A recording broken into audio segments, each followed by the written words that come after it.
I'm adopted, and my biological mother was 17, and so was my biological father.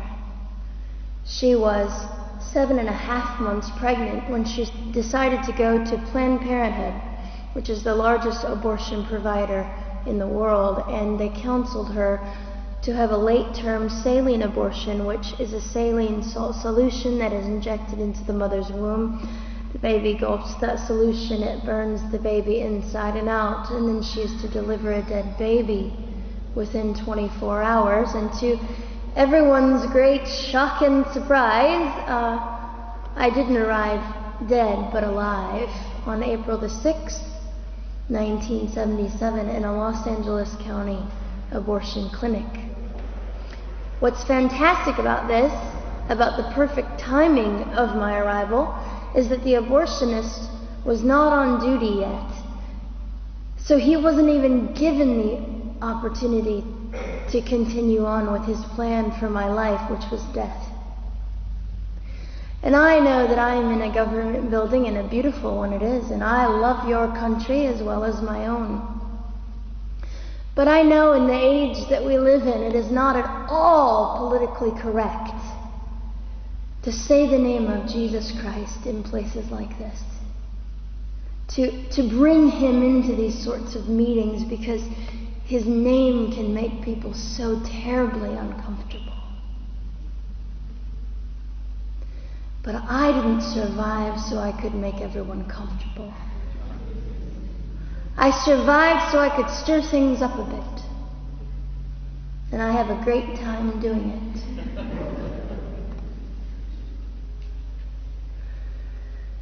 And so I was delivered alive, as I've already said, after 18 hours. I should be blind, I should be burned, I should be dead. And yet I'm not. You know what is fantastic vindication is the fact that the abortionist had to sign my birth certificate. So I know who he is. And it also says, for any skeptic listening, on my medical records, born during saline abortion. Ha! They didn't win. I've done some research on the man that performed the abortion on me. And his clinics are the largest chain of clinics in the United States of America, and they gross $70 million a year. I read a quote from him at some point several years ago, and he said, "I have aborted over 1 million babies, and I consider it my passion." I tell you these things because, listen, ladies and gentlemen, we are in an interesting battle, whether we realize it or not, in this world. It is a battle between life and death. What side are you on?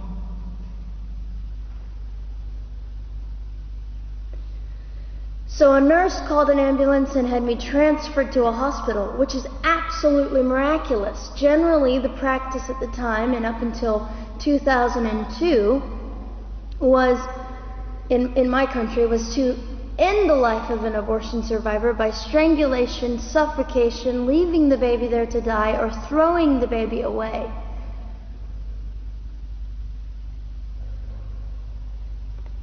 But on August the 5th, 2002, my extraordinary President Bush signed into law the Born Alive Infants Protection Act to prevent that from occurring anymore. You see, we're playing for keeps. We're playing for, I'm hoping to be hated by the time that I die, so that I can feel God about me and understand what it was to be hated. He was hated. Christ was hated. And not that I look forward to being hated, but I know along my journey, I know I'm already hated because I declare life. I say, you didn't get me. The silent Holocaust didn't win over me. And my mission, ladies and gentlemen, among many things, is this: to infuse humanity into a debate that we have just compartmentalized and set on a shelf and said it is an issue. We have removed our emotions. We are becoming harder. Do you really want that? How much are you willing to take, and how much are you willing to risk to speak the truth in love and graciousness and stand up and at least be willing to be hated? Or at the end of the day, is it all about you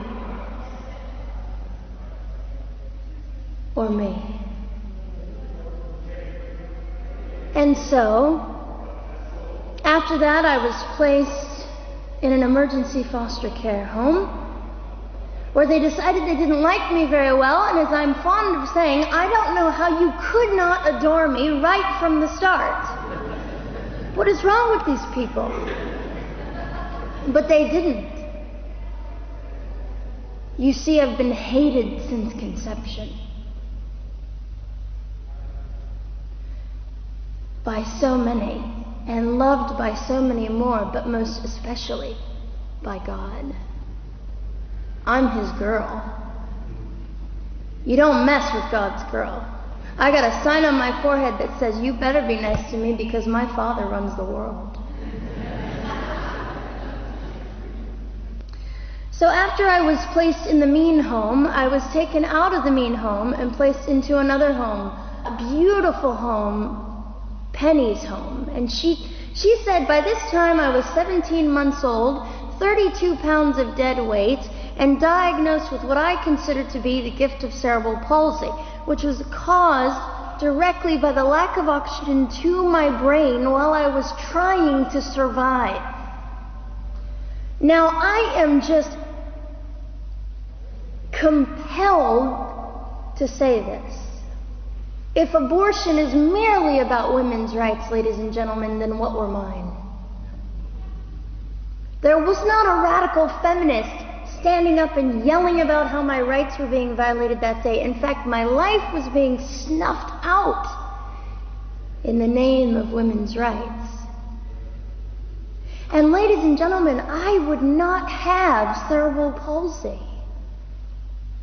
had I not survived all of this. So when I hear the appalling, disgusting argument that we should have abortions because the child just might be disabled,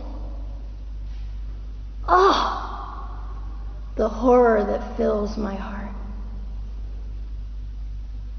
Ladies and gentlemen, there are things that you will only be able to learn by the weakest among us. And when you snuff them out, you are the one that loses. The Lord looks after them, but you are the one that will suffer forever.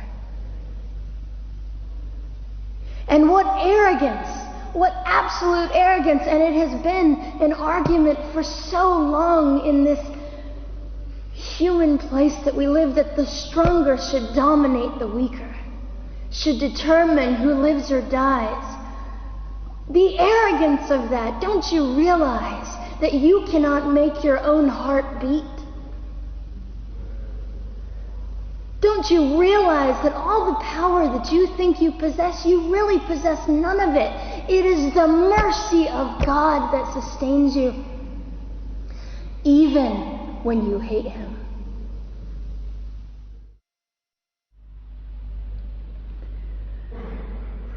So they looked at my dear Penny and they said, Gianna will never be anything, which is always encouraging.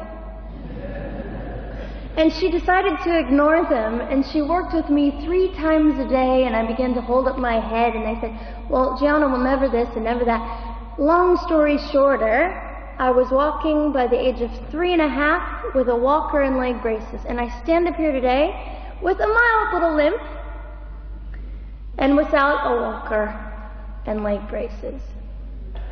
I fall gracefully sometimes and very ungracefully at other times, depending on the situation. but I consider it all for the glory of God. You see, ladies and gentlemen, I am weaker than most of you, but this is my sermon. And what a small price to pay to be able to blaze through the world as I do and offer hope. And I think in our misunderstanding of the way things work, we misunderstand how beautiful suffering can be. I don't willingly sign up for it, but when it comes, we forget. We forget that God is in control and God has a way of making the most miserable thing beautiful.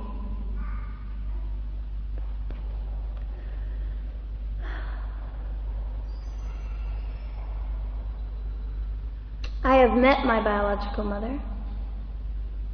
I have forgiven my biological mother. I am a Christian.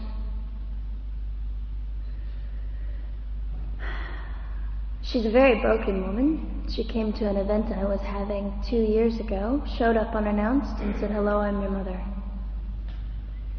And it was a very difficult day. And yet, while I was enduring all of this, you'll probably think I'm silly, but I was sitting there and I was thinking, I don't belong to you. I belong to Christ. I'm his girl, and I'm a princess. So no matter what you say, in all your anger and brokenness and rage, it's not mine to keep. It's not mine to carry, and I won't. I was saying all this inside. So ladies and gentlemen, you have an opportunity. But for just a brief moment, I would like to speak directly to the men in this room and do something that is never done. Men, you are made for greatness. You are made to stand up and be men. You are made to defend women and children, not stand by and turn your head when you know murder is occurring and do nothing about it. You are not made to use women and leave us alone. You are made to be kind and great and gracious and strong and stand for something. Because men, listen to me. I am too tired to do your job.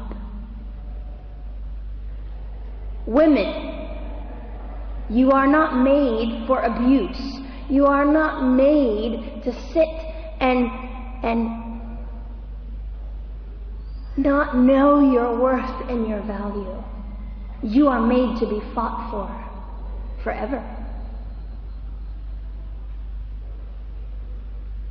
So now is your moment. What sort of people are you going to be? I trust incredible. I trust, men, you will rise to the occasion. To the politicians listening, particularly to the men, I would say this: you are made for greatness, set your politics aside. You are made to defend what is right and good. This fiery young girl will stand here and say, now's your moment. What sort of man do you want to be? A man obsessed with your own glory, or a man obsessed with the glory of God?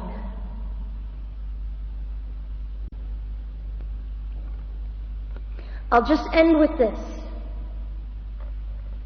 Some of you might be slightly annoyed that all I keep doing is talking about God and Jesus. But how on earth can I walk about limping through this world and not give all my heart and mind and soul and strength to the Christ who gave me life? So if you think I'm a fool, it's just another jewel in my crown. My whole intent in living here is to make God smile. I hope some of this made sense. It just came from my heart. God bless and keep you.